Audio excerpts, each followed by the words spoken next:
today we are making, I've seen them called all sorts of cards, but I'm calling it a quilt card because to me it looks like quilt bits around it, but you could call it a triangle card or a square card or I don't know what. But anyway, that is what we're making today, but in different colours and different DSPs. You can use any colour mix and DSP you want. So if I go through the bits, the stock sets I'm using, by the way, I'm using Prairie Grass and I'm using Fabulous Sayings. So again, you can just mix this up and use any Fabulous Sayings, by the way. That is the product of the month. Couldn't remember what they called them now. Product of the month one for February, I think it was, that one. I'm getting lost with the products of the month. It might have been January, but whatever. Yeah. While they're still available, you can still buy them. So oops, oh, just dropped my square on the floor. Sorry, hang on. It's a good start, isn't it? Drop all the bits we need. So if I go through what we need to make this card, you will need a normal size. This is for the normal A5 card size. So normal base, which is 21 by 14.8, scored at 10.5. If you're working in US cardstock, that's 8.5 by 5.5, scored at 4.25. Then we need one piece which will be embossing for the front of the card, and that is 10 by 14.3, or in inches, 4 inches by 5.25 for US sizes. A layer for the inside, depending on your cardstock. If you're using a very light cardstock, you may not bother. You may just want to use the plain cardstock. But if you want to put a piece of this inside, I've just got a mark on that I just need to clean up. So I've had this sitting out. Of course, everything gets dirty in my house. There we go. And this piece for the inside is 9.5 by 13.5 centimetres, or 3 3/4 by 5 inches for the US cardstock. Then the bits to make the pattern on the front, I have a square of the same colour cardstock as your base cardstock, and that is 9 centimetres by 9 centimetres, or 3.5 inches by 3.5 inches. 2 pieces of DSP with a pattern that you're happy to see on both sides that sort of coordinates well enough. And this is the True Blue Florals DSP, which was another product of the month, which I love. I've used a lot of this paper. It's absolutely gorgeous. Anyway, those are 7.5 by 7.5 centimetres, or 3 inches by 3 inches. And then a centerpiece for the white. Now, it's 5 by 5 if you're just cutting it and measuring it, or 2 inches by 2 inches. That's not 2 inches, is it? Yes, it is, just about. It will be for your US cardstock. 5 by 5 centimetres. I actually cut it out of a piece of scrap using the centre, the middle one of the 5 squares in the stylish shaped dies. So that's what I did for the centre, because that just gives it a little bit of a pattern around the edge, which I quite like. So those are the bits you need for the card, and I've cut them in 2 different ones. You need an embossing folder of your choice. I've chosen Beautiful Patterns for this particular card. I used exposed brick on this one. So it doesn't matter whatever embossing folder you've got, but you want one that's got a pattern that sort of covers the whole of the background. So we'll start off by actually doing that. And I've got an envelope, hang on. I'm just going to get the other piece from the other card, because I might as well emboss both pieces together while I get my machine up. So we'll do the embossing first. So that's the large piece of the basic white cardstock. Ooh, dear. And as I said, I'm using the Beautiful Pattern embossing folder, but it's totally up to you which one you try. Now the thing with the basic pattern and my OCD is I have to make sure that when I put it in, it's the same pattern both sides, if you see what I mean. So I have to get it absolutely in the centre, because I'm horribly obsessive about things like that. But obviously things like embossed brick, it doesn't matter, because that's a much more random pattern. So I'll just run that one through, and then we'll run the second piece through. So I've got it ready for my second card as well, while I've got the machine on the desk. So that's the pattern on this one, which I rather like. And I haven't got it exactly in the middle. That's very sad. I'll have to just not look at it. Right. Try again with this one. Doesn't help with the white base, but on the add on the here, I can't see it through that. Right, it's got 2, and then I'll get rid of the machine. There we go. So there is my second one, which is much better. That's much more in the centre. I'm happier with that one. Okay. So as I said, it doesn't matter what embossing folder you use. You can literally use any embossing folder just about for this card. So let us do some stamping to start off with. Oh, you need a little bit of scrap just for your sentiment for cutting out. So I'll just get myself some scrap bits. Will do. So I should make two different cards. So my first sentiment, I'm going to have hooray on the front. Now, blue or pink for hooray? Who knows? I've got my egg pads to match, obviously, pretty in pink and balmy blue. So let us have a balmy blue hooray, shall we? And what did I choose for the one? So very sorry. Yeah, we'll have pink for that one. Or shall I? No, I might have changing my mind. We'll have so very sorry. There, I might need to actually, I'll just use the reverse side because I'm using the three banner punch. So I might want to just have a little bit more room at the sides of that. So when I punch it out, I can get my shape right around that. So just in that. And we will, oh, I'll do the inside card while I'm at it. I'm jumping around a little bit, but you can do these in whichever order you do. But while I'm using my ink pad, I might as well do all the stamping. So I just want to stamp something inside. So I'm going to use You Are Not Alone. Is that fairly straight, that stamp? The thing with red rubber, because you don't quite know exactly how straight the raised bit on the stamp is, if you see what I mean, when you're stamping, that's, yeah, that'll do. And I didn't get anything out to decorate. That was my progress folder.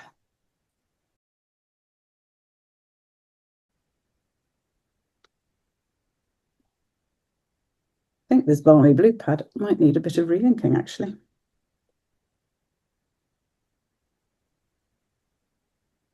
While I'm at it, because one has to decorate one's envelope, please do decorate your envelopes.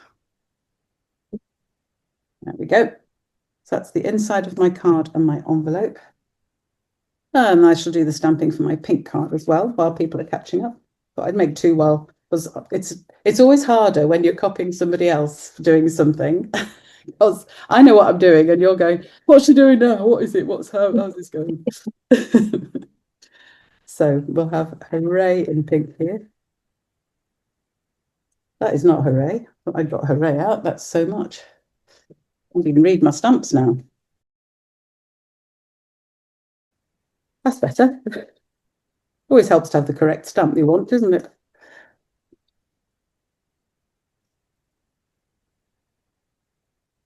And then inside this card, don't go in there. Nearly dropped that piece of card in my ink pad. Did you see that? Always happens to me. It's another thing I'm very good at. Oh, dearie me. Oh, this is only just fitting in going landscape. Perhaps I should have done this one. Do you know what? There's no reason why it can't be the other way around. Let's try it and see. So we'll have happy birthday like that. And we'll make this one landscape. They're quite nice, this fabulous saying set, if you just want to make a sentiment the sort of focal point of your card. I quite like them, but they are big to put in anything else. I've only got my dresses now. Shall I just use my book? I might. They'll do for a birthday as well, won't they, really?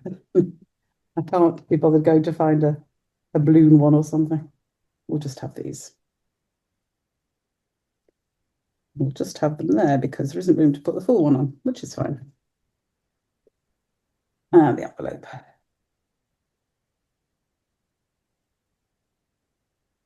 There. Right. Okay, so that's my stamping bits done. So let's try and put these cards together. So we'll do the blue one first because that's going to be portrait. And I'm using to cut out my sentiments. I'll just use this three banner punch, which I love. You can see that. It's great for all sorts, and I can decide which one of these I want to use. I shall use the hooray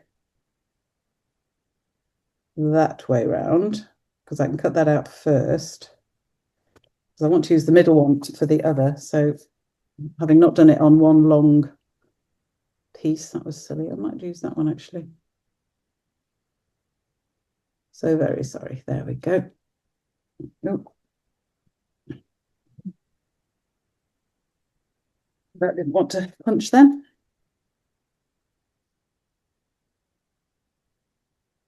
It's all over the desk now. Right. So you can, of course, just trim those with your trimmer or whatever. I'm just being faffy doing it that way. Right. So to put the card together, first thing, we are going to fold and burnish the card base. And I'm using this trick I found during the virtual card retreat. And someone said, I always fold my cards by using the edge of the trimmer, putting it up against the edge and then putting the other bit up against the edge. And that way you know that it's exactly, lost my bone folder now. Where's that gone? Honestly. Oh, I've really lost my bone folder. Where is it? Okay, lost the bone folder. Never mind. It'll reappear at some point, I'm sure. Should just use my nail. But it means that you get a beautiful, exact edge for the folding. Can you see how that's absolutely exact? Really like that idea. So I fold all my cards that way now, so that they are exact, which is great. I shall stick this bit in the middle. Is then done. Just making sure I've got the same border all the way around. That's the aim of cutting them at the right size. And then our embossed piece just sticks straight to the front. And this will have a much smaller border all the way around because of the size we've cut it. And just when you're sticking down embossed pieces, it's worth just holding them down for a few seconds, because the fact that they are embossed does mean that sometimes it's more difficult to make sure they're glued properly. But that's not too high a pattern, so it's not too difficult. The very deeply embossed pieces, you can find that sometimes it's difficult to stick them with the glue. So Swirls is one of the embossing folders I found. You have to just be a little bit careful with sticking down. Right, so to make up the card, it's actually so simple, it's unbelievable. First of all, we're going to stick this on the square of coloured cardstock, and that just needs to go centrally, side to side, slightly nearer the top than the bottom. It never looks quite right if you get it exactly in the centre. So you want it a little bit further up than you would normally, just because it, as I said, it just visually, it doesn't quite look right if it's absolutely in the centre. So just placing that where you want it to be. So near the center without being quite, and obviously with my embossed pattern, I need to make sure it's exactly lined up and straight, and stick that down. And again, sticking this onto an embossed piece, you want to just hold it down a little bit to make sure it sticks, because it's not sticking to a completely flat surface. So just make sure that's stuck down well. And then these pieces we are going to fold in half, and you can decide which way around you want them, which bit of the pattern you want showing where. So I am going to have this bit. No, I'm not sure actually. I might have this bit showing. Well, I don't know. You'll see both sides, whatever. So I'm going to fold it in half, corner to corner. So I actually want that's upright, so I'll have this one this side. So if you've got a directional pattern, one of them is going to sit with the pattern going that way. The other one is going to sit again with the pattern going upwards. So if it's directional like this paper, I want them to be the top and bottom like that. See what I mean? When I'm folding them in half. Yeah. So fold it in half. So put the points together and then squish in the middle and run out to either side, holding the point clearly, and that will get you a nice crease down. You can try and do this by scoring with your trimmer if you want, but I find that's the easiest way. So we're forming two triangles, okay? 1, 2. I think I'll probably decide when I put them on which way round I want to go, because you can just reverse that fold. So points together, hold it down very firmly, squish in the middle, and then move your finger out to each side. And that gives you a perfect triangle. Okay.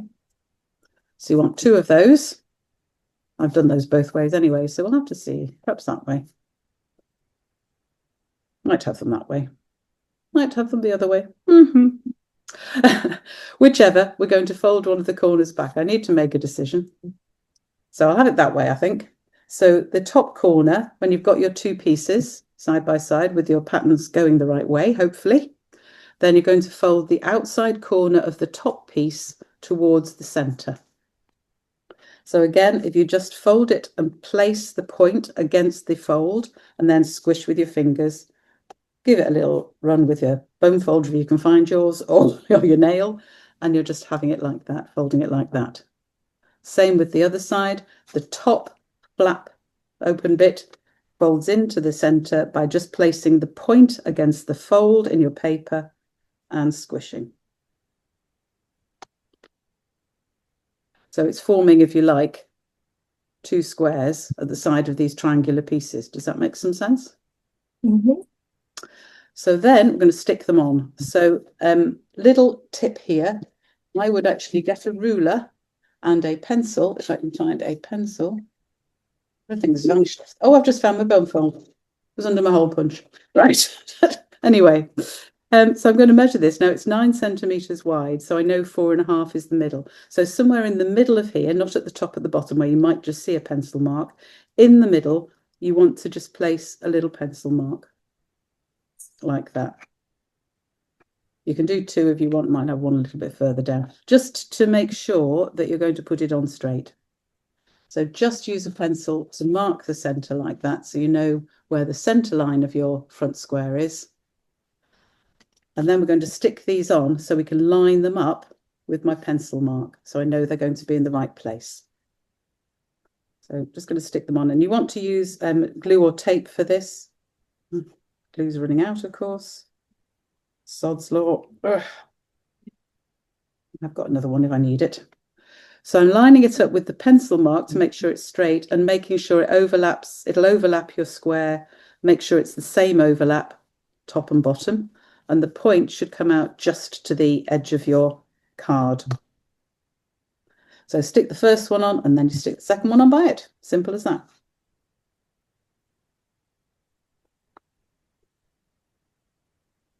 Need a new glue. Ready? I have one ready because I knew that one was just about running out.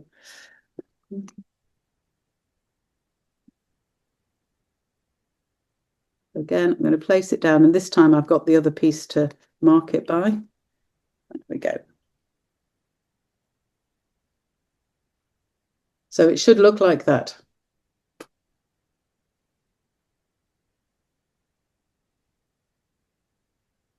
Now it's your choice whether you want to stick these bits down or not. You could stick those down. I find once we put the square in the center, then it actually holds it down anyway. So it's up to you whether you want to just stick it down. I might just put a little tiny blob there like that. It'll just hold it down a little bit. I'm thinking all the time of posting because postage is getting so expensive. So up to you whether you do that or not. Mine doesn't want to stick down, which is fine. I don't really mind. Then the square that you've cut out just slides into the middle. And you use the fold. If I open those up again, you want to place it so that it's central between the two folds you've got, and there will be a little bit overlap top and bottom. So again, that goes in flat. And you see what I mean about that then holds down your other pieces of paper. So don't have to worry too much about that. So again, making sure my gap top and bottom is very much the same. Stick that down. Then the two bits across that fold across, we're going to hold down with this. Now I might just pop that on a bit of balmy blue. Actually, I just want it to stick out a bit more. Because my paper is quite white there, just going to grab a little bit of balmy blue.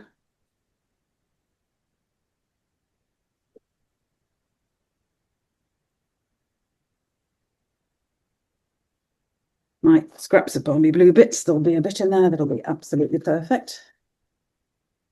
Like this bit. So I'm going to stick it and have a border around it, but that's purely because of the DSP I've used. I didn't think really that the white showing is going to just not give me much of a a contrast with my sentiment. So I'm just going to stick that on a piece of balmy blue and use my scissors just to cut the same here. So that will look better for me on the...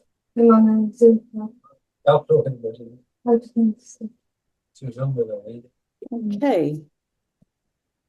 So this is the one bit I'm going to stick on with dimensionals. If I can reach my dimensionals.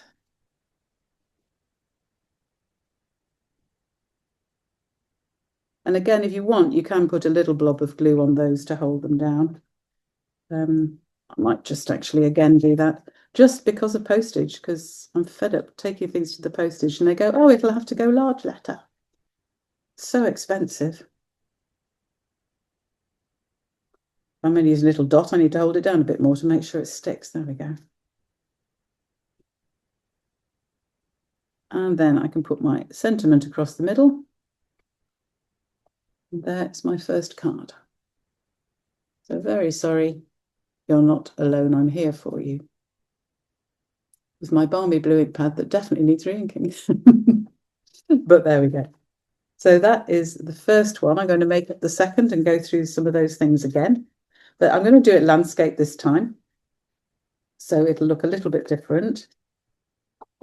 So first of all, I need to actually just move my balmy blue cardstock.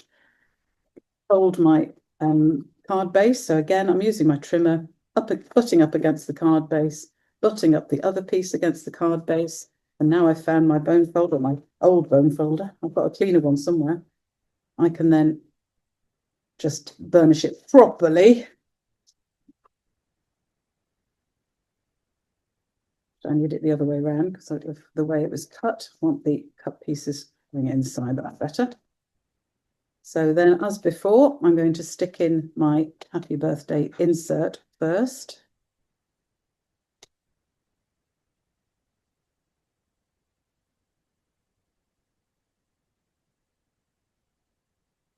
And we will see, but that should still size-wise work. Yes, it does. Good.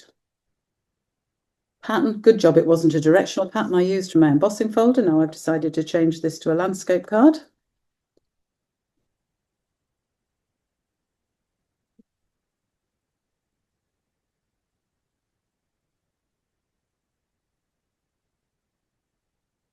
So same thing, I'm just sticking my embossed piece to the front of the card.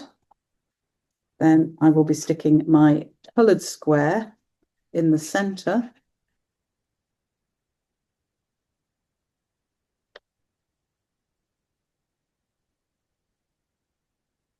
Which is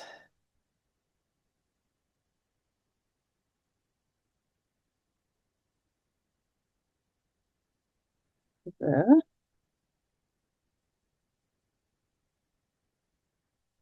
And again, to make sure I get these pieces in the correct place, I'm going to just measure halfway along and put a couple of marks so I can know where the centre is of this piece.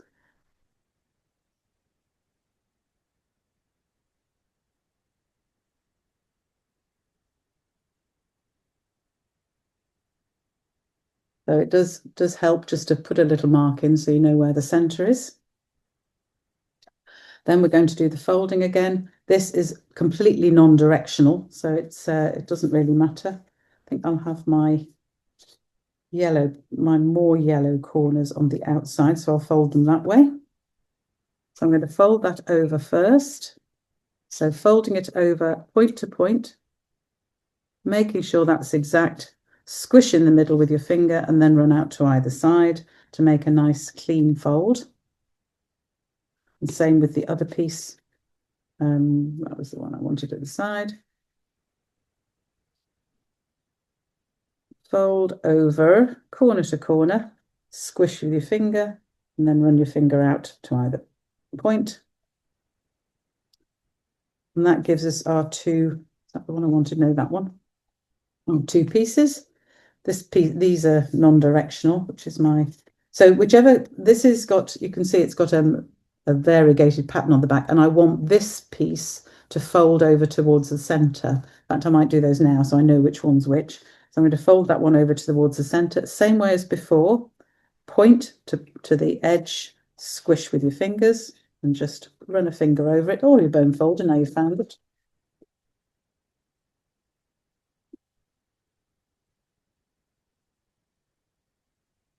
Move this one, that yellow corner out. So there.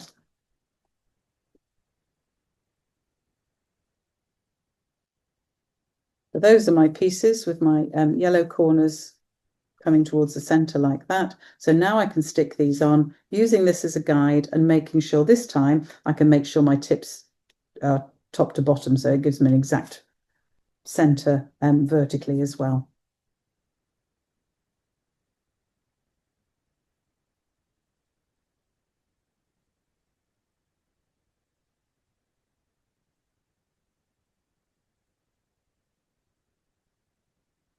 I'm lining it up carefully with my pencil marks to make sure it's completely vertical. And the same with my other piece.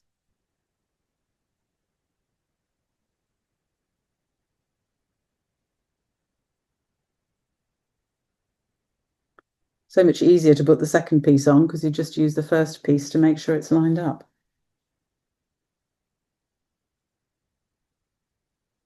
And then as before, you can either stick it down or just stick your center square in, which I'd already die cut in preparation, but you can die cut this, as I said, the medium-sized stylish shapes dies works perfectly for these measurements.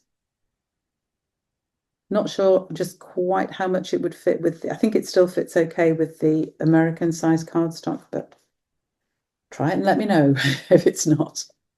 So I'm sticking that down too, and then I just need to bring these across and hold them down with my sentiment, which I'm not going to put a backing on for this time because it contrasts okay with the card below.